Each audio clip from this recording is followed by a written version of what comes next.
ബൽക്കീസ് ചെല്ലുമ്പോ സുലൈമാൻ നബിയുടെ കൊട്ടാരത്തിന്റെ മുമ്പിൽ ഗ്ലാസ്സാണ്.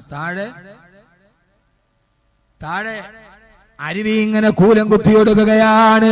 മഹാനായ സുലൈമാൻ നബി ബൽക്കീസിനെ സ്വീകരിക്കാനിരിക്കുമ്പോ നൂറുകണക്കിന് ഒട്ടകത്തിന് മുകളിൽ നവഗതിത രത്നങ്ങളുടെ കൊട്ടാരവുമായി ബൽക്കീസ് സുലൈമാൻ നബിയുടെ കൊട്ടാരത്തിലെത്തി.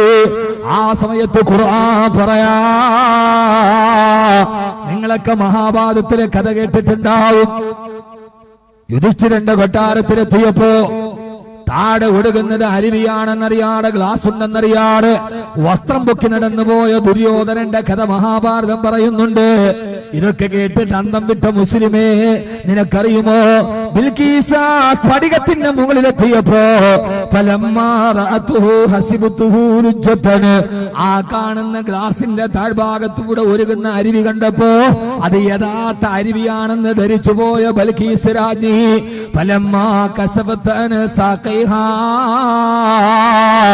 അരുവിയിലോട്ടിറങ്ങാൻ വേണ്ടി അവളുടെ വസ്ത്രം ഇങ്ങനെ കണങ്കാലിൽ നിന്ന് പൊക്കി. ഖുർആൻ സൂറത്തുൽ നംൽ ഫലമ്മാ കശഫത് സാഖൈഹാ, ആ വസ്ത്രാന്തരം നിന്റെ കാൽമുട്ടിൽ നിന്ന് പൊക്കിയപ്പോ എന്നിട്ട് നേരെ കാലെടുത്തു വെക്കുമ്പോ അപ്പോഴാണിത് ഗ്ലാസാന്ന് മനസ്സിലായത്. മറുഭാഗത്ത് നിന്ന് സുലൈമാൻ നബി പറഞ്ഞു, ബിൽക്കീസ് അത് അരുവിയല്ല, ഖാല ഇന്നഹു സർഹും മുമറദും മിൻ ഖവാരീർ,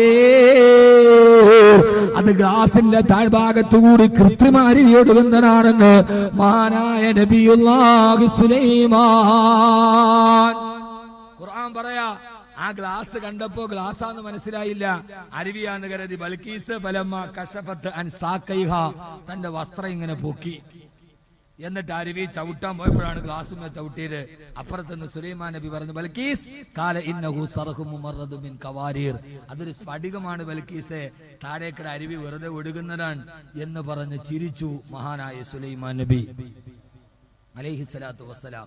മഹാഭാരതത്തിൽ ഇതേ കഥ കേൾക്കുമ്പോ നമ്മൾ അന്തം വിട്ട് അന്താളിച്ചു നിൽക്കാൻ, എടാ നിന്റെ ഖുർആൻ പറഞ്ഞതാണ് ഇതെന്ന് എന്തേ നിനക്ക് ചിന്തിക്കാൻ കഴിഞ്ഞില്ല?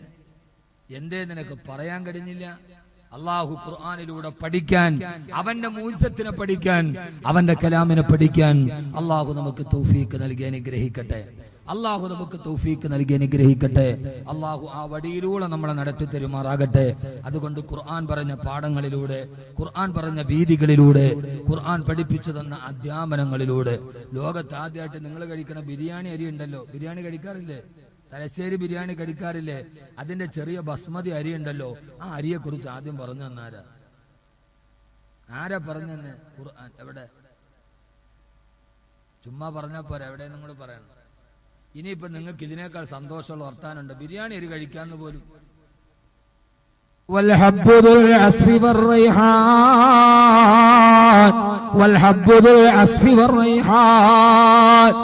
നല്ല സുഗന്ധമുള്ള ധാന്യമണി നിങ്ങൾക്ക് ഞാൻ പ്രദാനം ചെയ്തില്ലയോ? സുഗന്ധമുള്ള ധാന്യമണി, ആ സുഗന്ധമുള്ള ധാന്യമണിയാണ് ബസ്മതി അരി. അതിപ്പോ വേവിച്ചാലും വേവിച്ചില്ലെങ്കിൽ അതിനൊരു സുഗന്ധമുണ്ട്. അത് വേവിച്ചാലും ഒരു സുഗന്ധമുണ്ട്, വേവിച്ചില്ലെങ്കിലും. ബിരിയാണി അരിക്ക്, ബസ്മതി റൈസിന് ഒരു സുഗന്ധമുണ്ട്. വൽഹബ്ബുൽ അസ്ഫി വറൈഹാൻ, നിങ്ങൾക്ക് ഞാൻ സുഗന്ധമുള്ള ധാന്യമണി തന്നില്ലേ? നിങ്ങൾ ഭക്ഷണം കഴിക്കണമെങ്കിൽ മുസ്ലിങ്ങളെ, നിങ്ങൾ നല്ല നോൺ വെജേ കഴിക്കാവൂ, വെജ് അത്ര നല്ലതല്ല. ഏറ്റവും നല്ല ഭക്ഷണം ഏതാ? ഏറ്റവും നല്ല ഭക്ഷണം ഏതാ? വെജോ നോൺ വെജോ? നിങ്ങൾ എന്താ മിണ്ടാത്ത?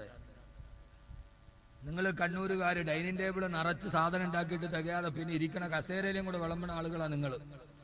അമ്മാതിരി ആളുകൾക്ക് മുട്ട സുറുക്ക, മുട്ടപ്പത്തല്, ആ പത്തല്, ഈ പത്തല്, ഒരു JCBയുടെ ടയറിന്റെ വലിപ്പമുള്ള റൊട്ടി, പത്തിരി, ഇങ്ങനെ കുറെ സാധനങ്ങൾ വിഭവങ്ങളുടെ വൈവിധ്യം കൊണ്ടും രുചിയുടെ നിറഭേദം കൊണ്ടും കേരളത്തെ വിസ്മയിപ്പിച്ചു കൊടുത്ത പലഹാരത്തിന്റെ മുസന്നിഫീങ്ങളും മുഫസ്സിരീങ്ങളുമാണ് നിങ്ങൾ കണ്ണൂരുകാര്. നിങ്ങൾക്കറിയാൻ പാടാത്ത ഭക്ഷണം ഏതാ ഉള്ളത്? ഏറ്റവും നല്ല ഭക്ഷണം ഏതാ? വെജ് കഴിക്കണാണോ നല്ല നോൺ വെജ് ആണോ? എന്താ സാബറ? നോൺ വെജ് നിനക്ക് എന്നല്ലേ? ഏറ്റവും നല്ല ഭക്ഷണം നോൺ വെജാണ്. ഖുർആൻ. അപ്പൊ നിങ്ങൾ ഉസ്താദേ, ഡോക്ടർമാര് പറയണ പച്ചക്കറി തിന്നണോന്നല്ലേ? കോഴി ഇങ്ങനെ തിന്നാൻ പാടില്ല, കോഴി തിന്നരുത് എന്നല്ലേ പറയാ?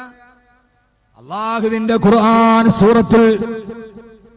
സൂറത്തുൽ അഅറാഫ് ഖുർആൻ പറയുകയാണ് മൂസാ നബിയുടെ സമൂഹത്തിന് അല്ലാഹു വഅൻസൽനാ അലൈക്കുമുൽ മന്ന വസ്സൽവാ,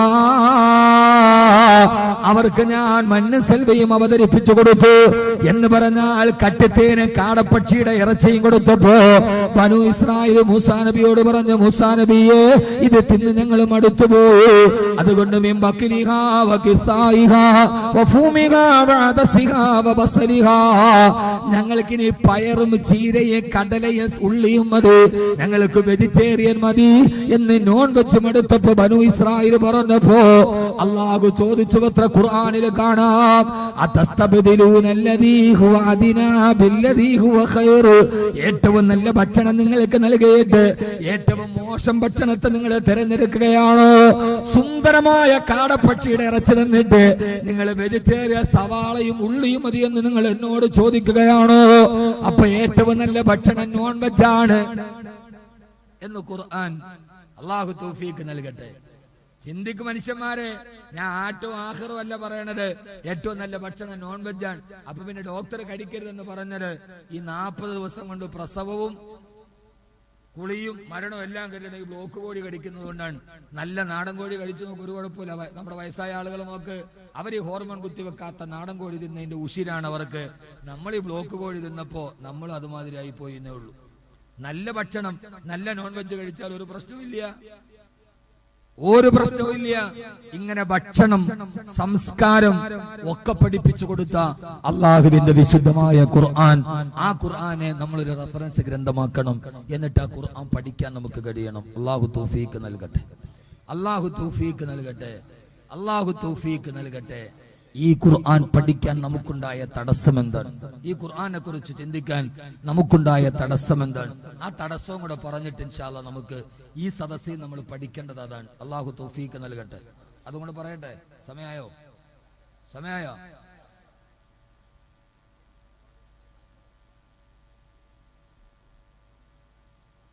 മധുരമേ ചാരി എന്നിട്ട് 1 മണിക്കൂറും കൂടെ പറയാം. ഞാൻ ഒരു ചാരും ഇല്ലാതെ ഇങ്ങനെ നിൽക്കുക നേരെ സ്റ്റഡി പടിയായിട്ട്.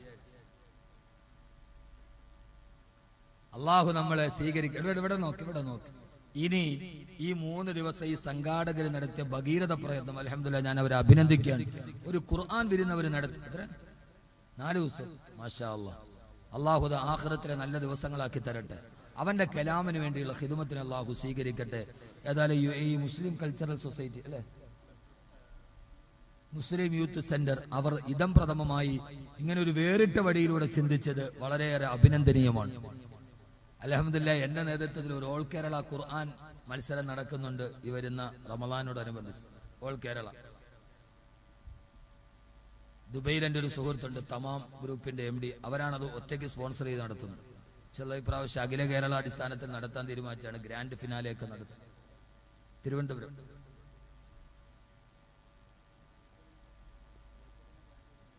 കോഴിക്കോടല്ലേ, അത് ഇങ്ങോട്ട് മാറ്റിയതാണ്. ആദ്യം കോഴിക്കോടാണ് പ്ലാൻ ചെയ്തത്, അല്ലേ? പിന്നെയാണ് കൗവായിലേക്ക് ആക്കിയത്. 2 പ്രാവശ്യം ഞാനുമായിട്ട് ബന്ധപ്പെടുകയും ഉപദേശ നിർദ്ദേശങ്ങളൊക്കെ അവർ ചോദിക്കുകയും ചെയ്തത് ഒരു സംഘാടകർ എന്ന രീതിയിൽ അവരുടെ ആ വിനയത്തെ ഞാൻ അപ്രിഷിയേറ്റ് ചെയ്യുന്നു. 2 പരിപാടിയിൽ ഞാനുമായി ബന്ധപ്പെടുകയും ഉപദേശ നിർദ്ദേശങ്ങളൊക്കെ ചോദിക്കുകയും ഒക്കെ ചെയ്ത സംഘാടകരുടെ ഒരു സംഘാടക വൈദഗ്ധ്യത്തെ ഞാൻ പൂർണ്ണമായി അഭിനന്ദിക്കുകയാണ്. അള്ളാഹു നമുക്ക് ഇതൊക്കെ നടത്താൻ തൗഫീക്ക് നൽകട്ടെ. അള്ളാഹു ഇങ്ങനെ ചിന്തിക്കാൻ തൗഫീക്ക് നൽകട്ടെ. ഇനി ഖുർആനിന്റെ പ്രചാരകമായി നമ്മൾ മാറണം.